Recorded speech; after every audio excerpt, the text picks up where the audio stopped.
Thanks for joining us again on the program African Discourse, Monday afternoon, the show program that comes away every Monday at about 1:30. My name is Evan Sudokugi.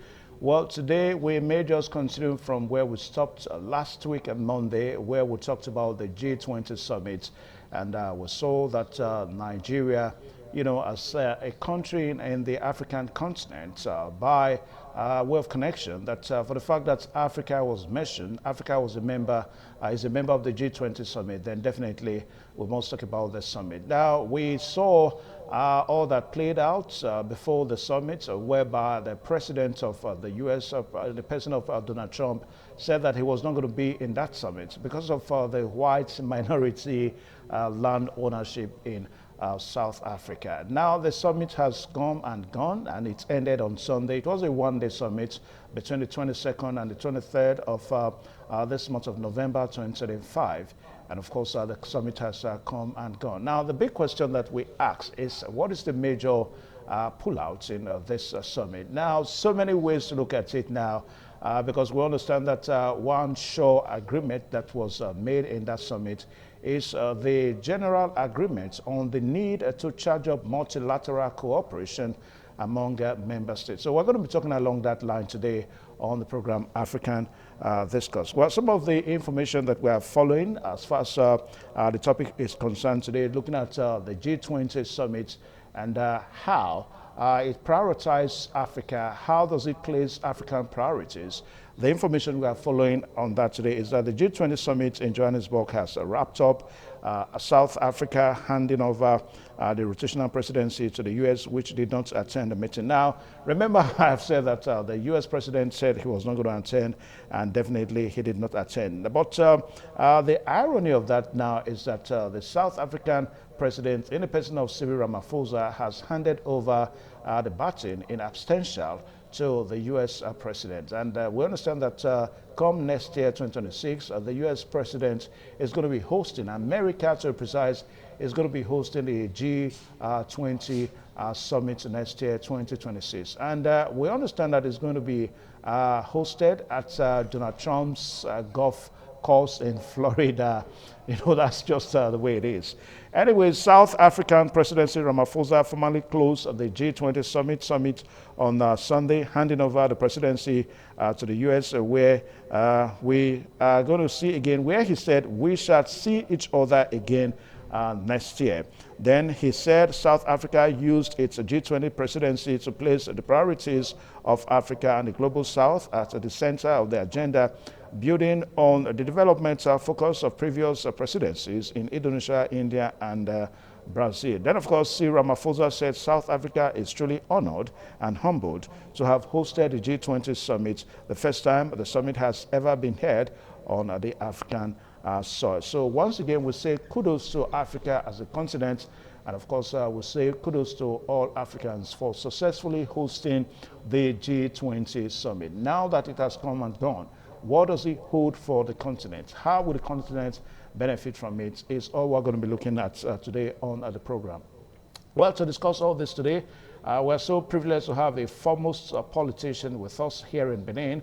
Of course, we're not discussing Nigerian politics, but somehow maybe we may be, tempted to say one or two things about Nigerian politics. Please join me to welcome Mr. Tony Alile, who is joining us virtually this afternoon from Benin. Mr. Tony, a very good afternoon to you.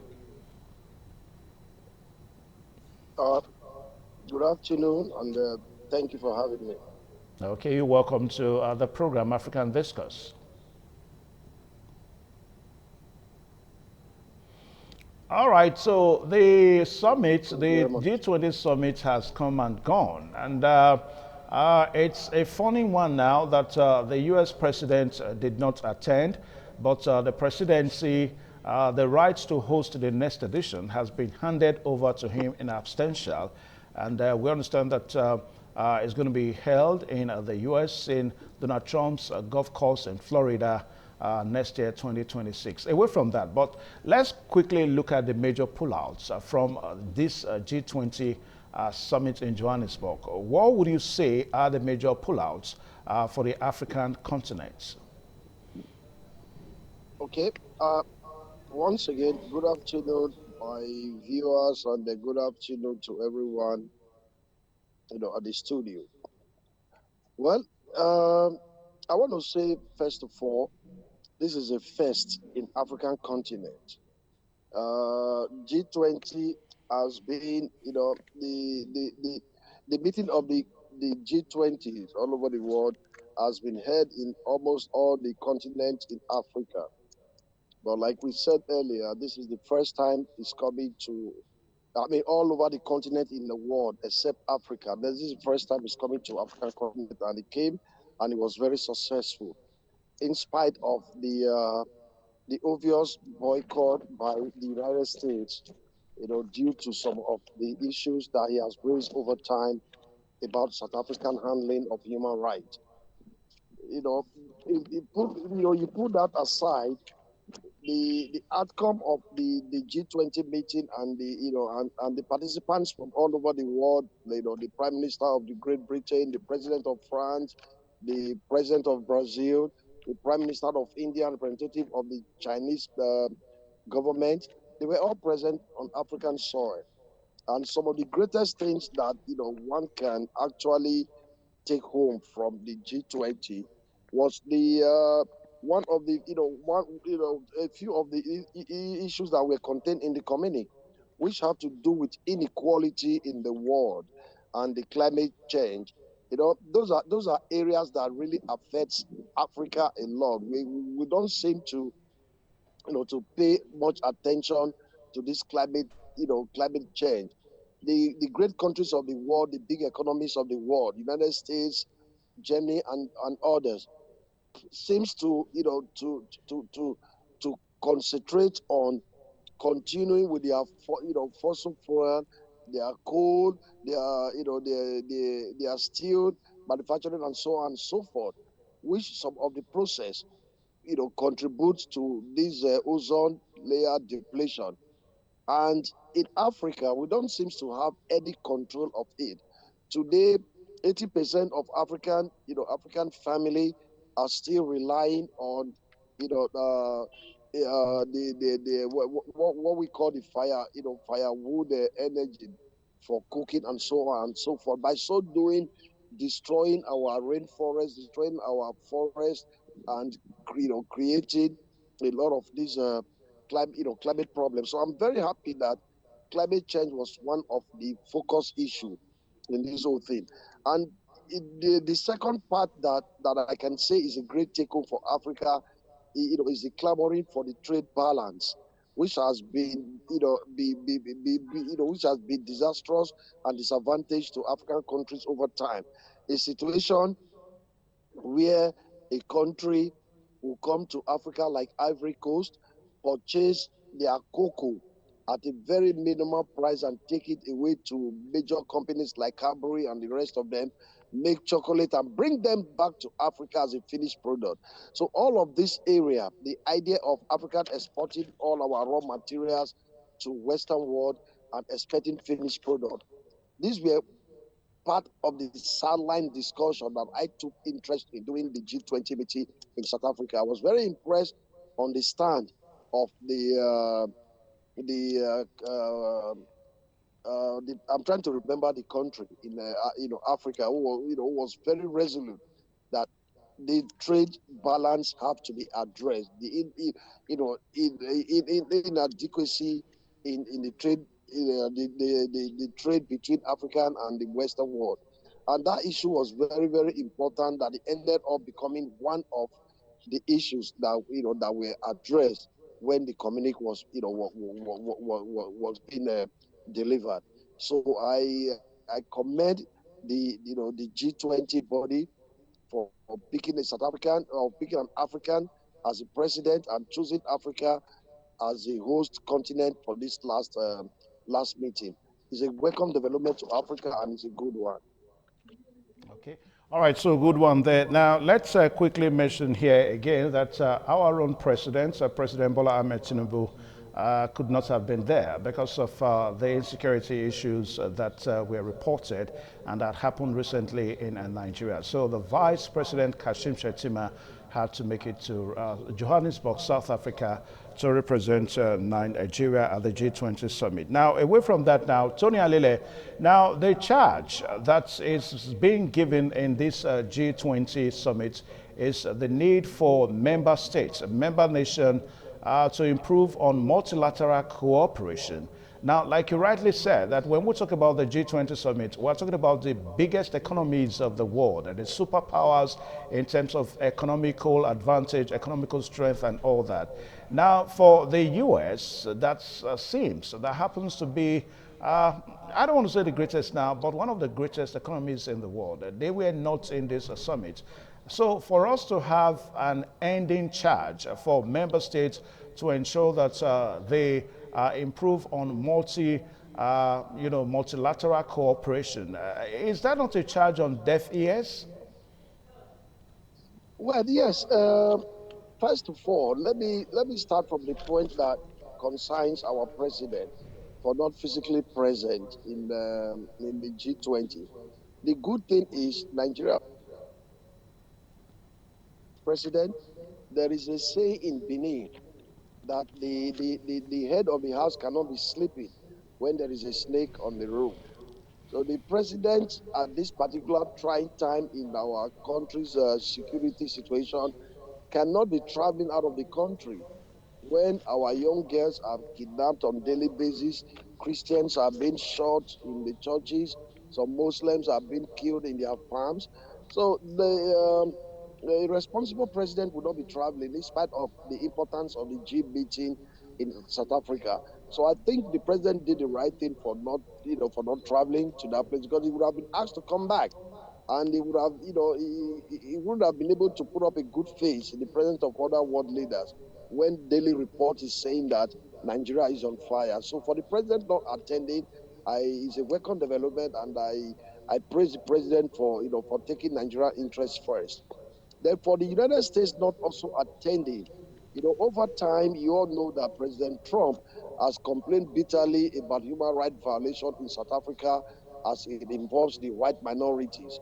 With the farm, the land, the farmland redistribution exercise that was once perfected when Jacob Zuma was the president.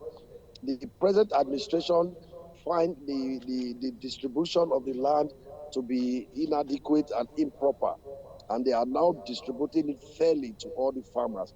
And for some reasons, the American president find that to be a violation of the rights of the white farmers in South Africa, and for that singular reason, he chose not to attend.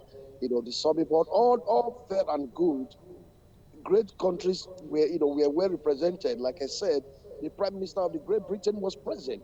The President of France was present. The Prime Minister of India was present. A high power delegate and representative from China was present. Same from Russia, and so on and so forth. But like I said, the American president's excuse for not attending was the alleged human rights violation against the white minority in South Africa. But some other analysts from the world also frown at the president's disagreement and disapproval of an African country being one of the, one of the forefront and front leaders of the BRICS bloc, the BRIC economic bloc, and even have one of the African countries letter as one of the acronyms of BRICS, which is BRIC, B for Brazil, R for Russia, I for India, and C for China, with the X that was recently affixed to it as South Africa. So the Americans have always seen Africa as an economic partner, as a trade partner, and a security partner over time. And they would have expected that any economic bloc or any anti-American crusade anywhere in the world, Africans should abstain from it, which of course I think they are wrong in that perception. But that is actually the reason why that is actually the reason some of these analysts canvass that makes the president of the United States not to attend, not necessarily because of the so-called alleged human rights violation of the white minority. We all know what happened in South Africa over time during the apartheid and so on and so forth, what the white did to the black people. I'm not saying the same thing should be replicated back to the white, but the distribution of the land initially at the end of the apartheid, giving about 90% of the land, the farmland in South Africa to less than 10% population. To me, I think it was an aberration, and it was too one-sided. It was lopsided, and I think that is what the government of Cyril Ramaphosa has come to correct. That is upsetting President Trump, including the daily report from the elements of X, the former Twitter, against the black South Africans. So I don't want to go into those issues that has to do with discrimination and racism between the South Africans and the American president. But I am saying that the major reason why Donald Trump did not attend is the South African deep involvement in the BRICS economic bloc, not the published story of human rights violation against the white South Africa, who of course today owns the economy of South Africa. So the other countries that came to attend, I applaud them, and I am in full support of the communique, in spite of the fact that the American president didn't wanted them to issue any statement at the end of the summit. That was a bold step by the South African president, and that is a bold step for the entire African continent. Okay. All right. Now, let's quickly talk about the absence of U.S. again, because some analysts are of the opinion that this is perhaps one of in terms of trying to look at the quality of the summit now, that this summit is low in quality in the sense that the U.S. Was not present at the summit. Now, you tell us, from your own point of view, do you see the G20 2025 summits as a witless, summit without the U.S.? No, no, no, no, no, no, no. Certainly, I disagree with that. Americans did not attend, does not invalidate the entire letters and principles of the summit. I just mentioned some great countries in the world, great economies in the world who were physically present. Japan was there. I saw the representative from South Korea, and so on and so forth. So if America chooses not to attend the summit, that is their own prerogative, is their right to do that. But that does not invalidate anything, any agreement that was reached during the summit. Every letter of the communique that was issued by the president of South Africa, who also doubled as the president of the G20 as at the time of the summit, is 100% valid communique. It's a 100% valid document and is binding anywhere it goes. So Americans absent from that summit is just a way of American registering their displeasure over what they claim to be the human rights violation of the white minority in South Africa. So that is their prerogative, that is their business. So it does not invalidate anything that was discussed there. So you cannot call it a low quality or a low rated summit, because all the great nations of the world were all present. So I give the summit a big kudos, and I congratulate the president of South Africa. I congratulate South Africans, and I congratulate the entire Africa for hosting a thought non-possible thing in African soil. Don't also forget that it's that same South Africa that hosted the World Cup for the first time, since the inception of World Cup. And great things are happening. Some time ago, Nigeria hosted the CHOGM, the Commonwealth Nations in here, and we hosted the African Games. So the more we are putting our country out there to the world, the more the world will start respecting us for who we are. Go to every part of the world. Let me take Nigeria as a test case right now. There is nowhere in America, there is no, among the 514, among the 500 established companies in America, Nigeria man is in everyone in the top level management. The best hospitals in the world that are there in America, the best doctors there are Nigerians. Mayo Clinic in Washington, D.C. I can tell you this for free. The vaccine, the equivalent of America's CMD here, that we call CMD, they call it chairman over there, is my younger niece, Stephanie Mokaro. She's the head of Mayo Clinic. That is one of the best hospitals in America, where the top guns all over the world are, goes for treatment. These are Africans. So Africans are not pushed over anywhere in the world.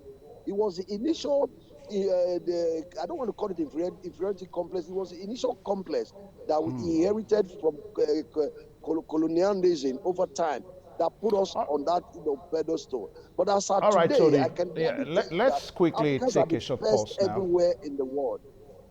All right, Tony. So we quickly take a short pause. Viewers out there, the program is still African Discourse on your television, independent television. And our focus this afternoon is looking at the G20 summit that has just been completed in Johannesburg in South Africa. The major priorities. How has it placed Africa's priorities is what we're looking at this afternoon. We'll be right back. Please stay tuned.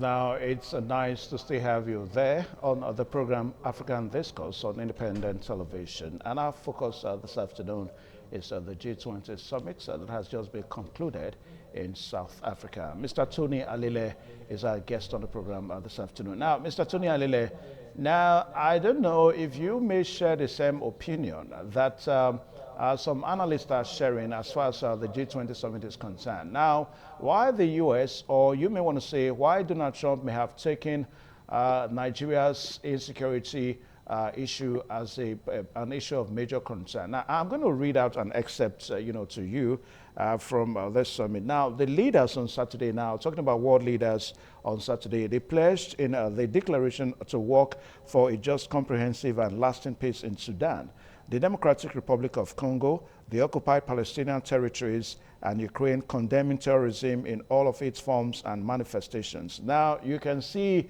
that the issue of terrorism in Nigeria, is not mentioned here. Now, Nigeria is not a direct member of the G20, except the fact that it's in a continent which is a member, that is the African continent. Now, little wonder, when world leaders gather to talk about terrorism in parts of the world, what is going on? I mean, one would have thought, for a Donald Trump to have noticed that terrorism is tearing Nigeria apart. I mean, to the extent that he's making an allegation that there seems to be a genocide against Christianity in Nigeria. But at this summit now, we can see that the issue of insecurity in Nigeria and terrorism is not being mentioned in particular reference to Nigeria. What do you think is going on, Tony Alile?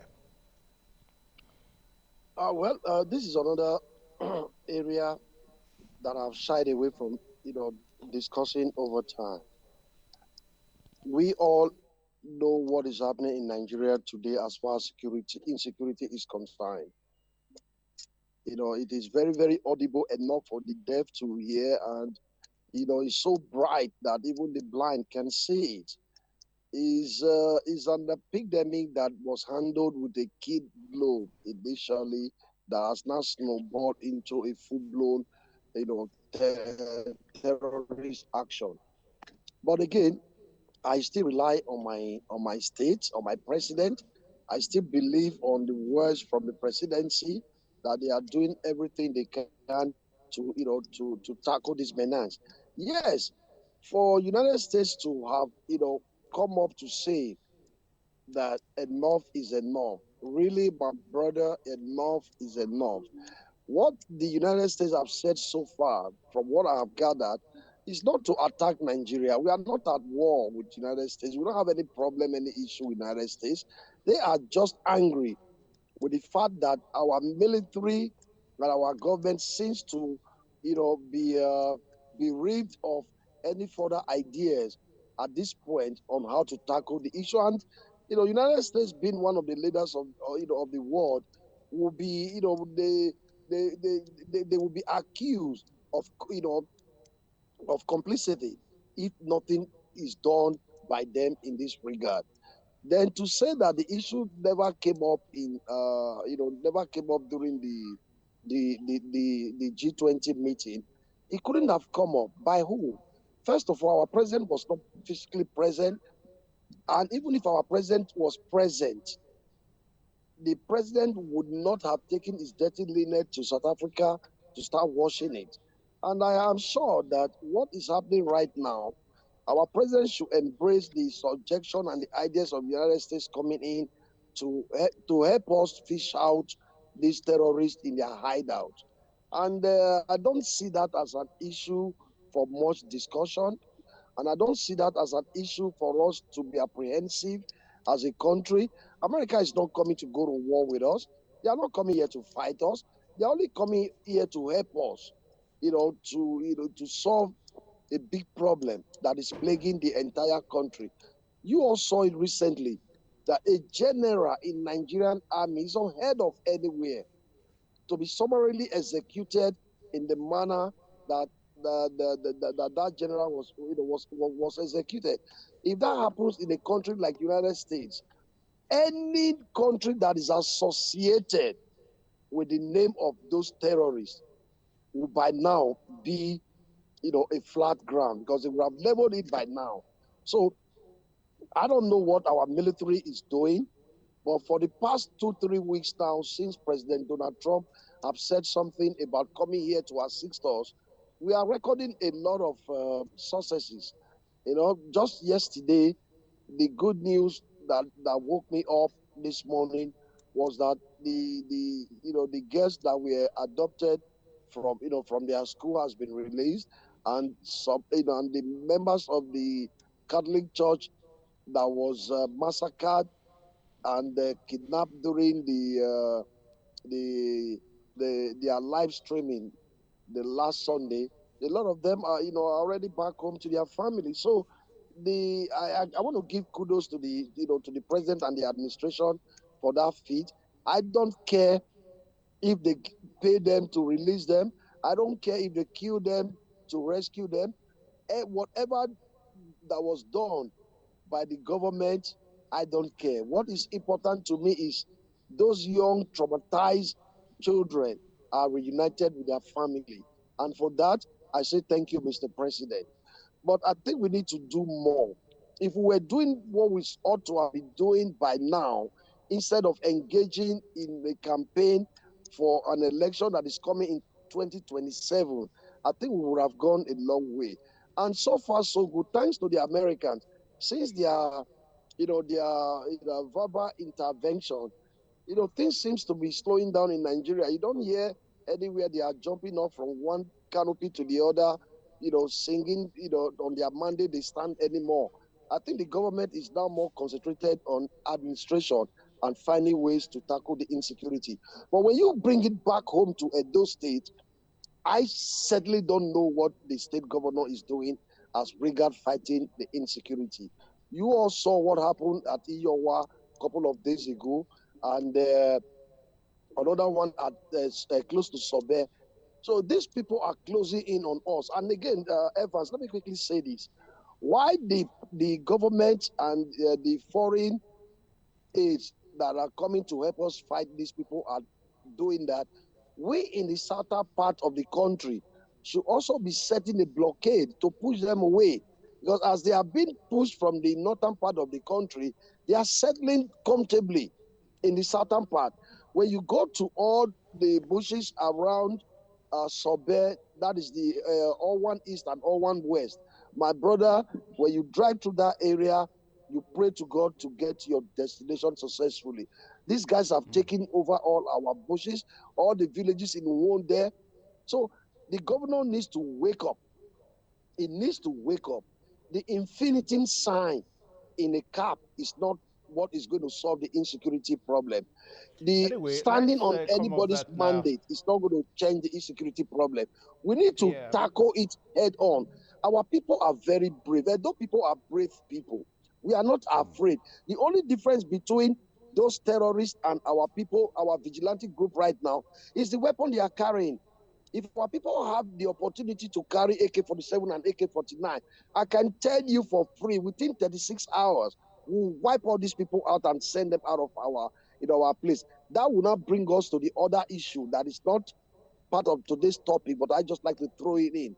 Why some Okay. of us have All not right, been clamoring Tony. for state police? Yeah, Tony. For state Yeah. police, a lot of people are against it for selfish reasons.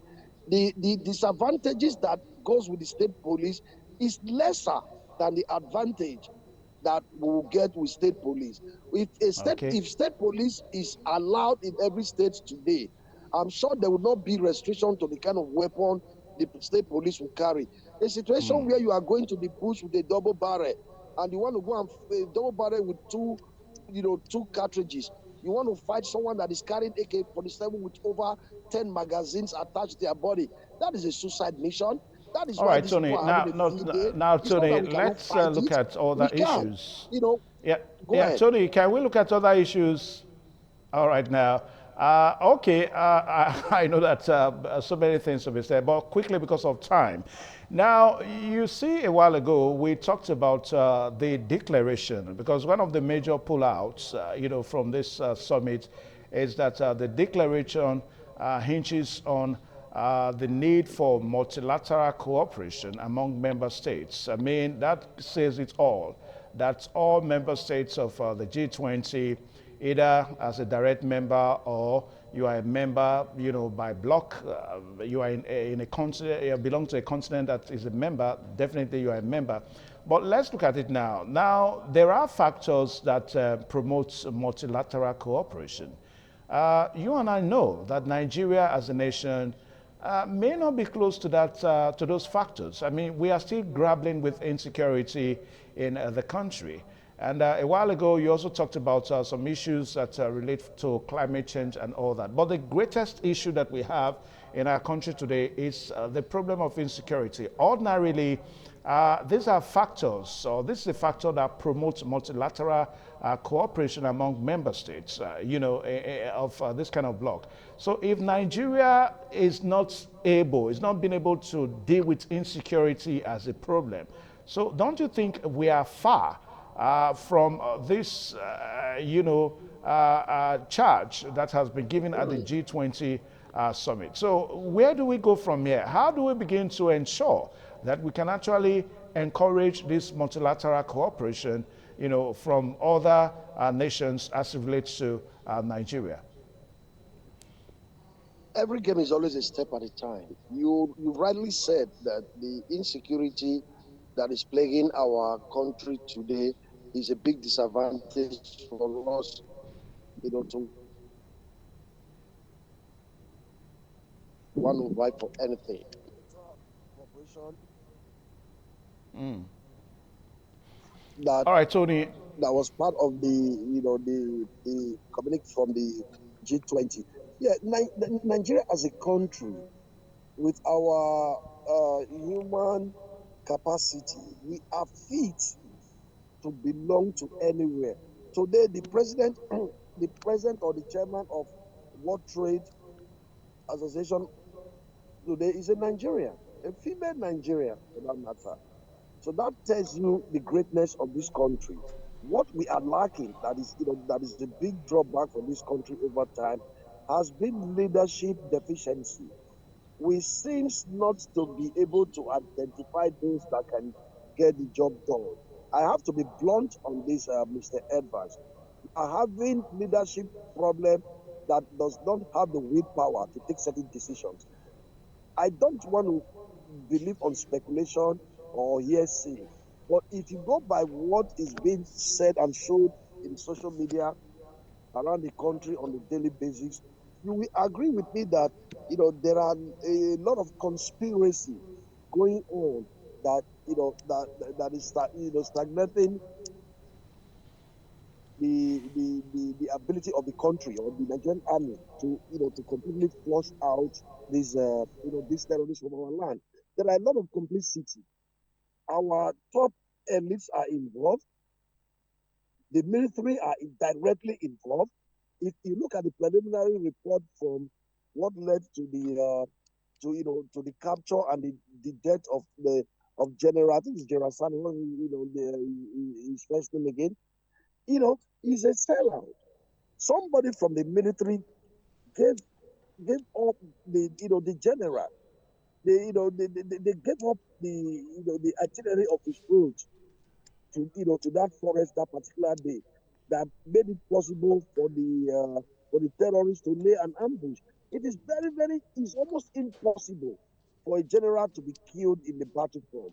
all the army sent for that battle is their duty to protect the general at all times doing that. For them to get to the point that everybody were not scattered, everybody were deserted, that the general now have to seek refuge under a tree and start relying on his WhatsApp to send signal for rescue is an aberration. That is a complete seller. That means there are still people within us that don't want us to succeed. So those are the things that I am asking the president. Those are the willpower that I'm asking the president to pick up. He has all the power to do anything to change all of these things. There are, before now, names were published of people who are sponsoring this terrorism in Nigeria. Prominent among them is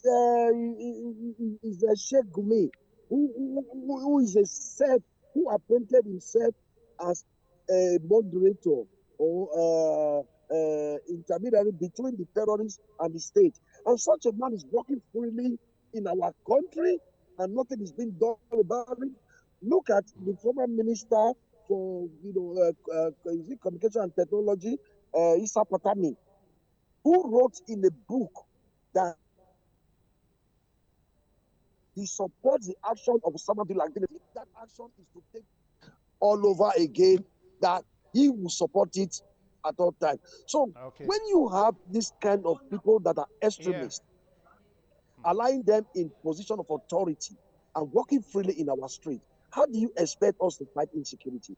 So the heavy weight is on the president's shoulder right now. He has the power, he has the reach to put an end to this menace. Okay. And All right. to Now, make it even easier,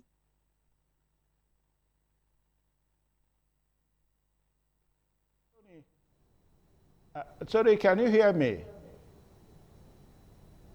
Tony, can you hear me? All right. Now, I think we're beginning to have some sound. Tony, can you hear me?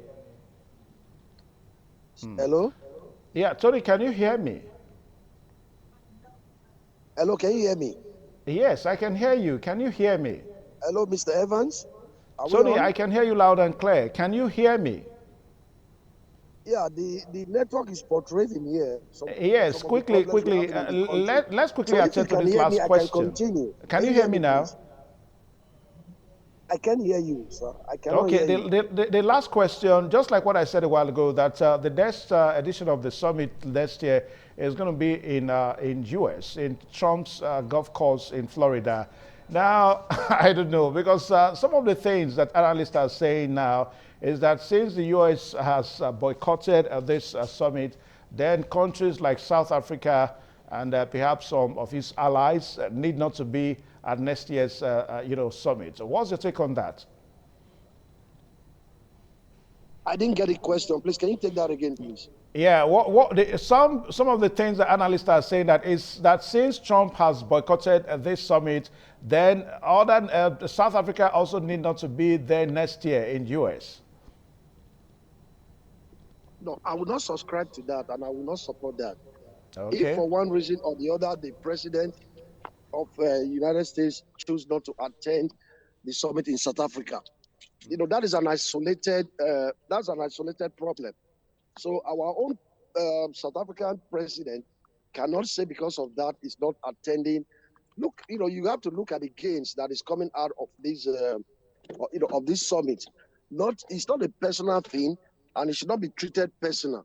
So if the South Okay. African president is not attending, is giving a big disadvantage to the entire South African and Africa as a continent. So I Okay. don't want to subscribe to that, and I disagree with that. He should Okay. attend. Trump has his reasons for not attending. The truth of the matter is the Americans need very little from us. We need more from them. That is the truth, whether anybody wants to agree to that or not. So I think everybody should attend. Okay, all right. So, Tony, I want to say a very big thank you to that and also on the program today for finding time to join us on the program African Discourse. We do hope that Anytime. when we call you next time, you oblige us of the opportunity. Anytime, Evans. I'm No. there for you. Thank you Okay. so much for having me. All right then. All right, so viewers, this is how we end the program today, African Discourse. Like what we said a while ago, that big kudos to Cyril Ramaphosa of South Africa for successfully hosting the 2025 edition. That's the very 21st, the first edition of G20 summit in the soil of Africa, and it was a huge success. Now, the charge that has been adopted is the need for nations of G20 to relate in terms of multilateral relationships so as to boost the economies of the world and also the political prosperity of the world. But the big question that we ask is that there are some countries that they do not have what it takes yet, for them to be there. Like Nigeria, we must state the obvious truth. There are some factors that enhance multilateral cooperation and relationship. So these countries, we just hope and pray that they will learn from other members of states so that all of us, we can, grow and develop together.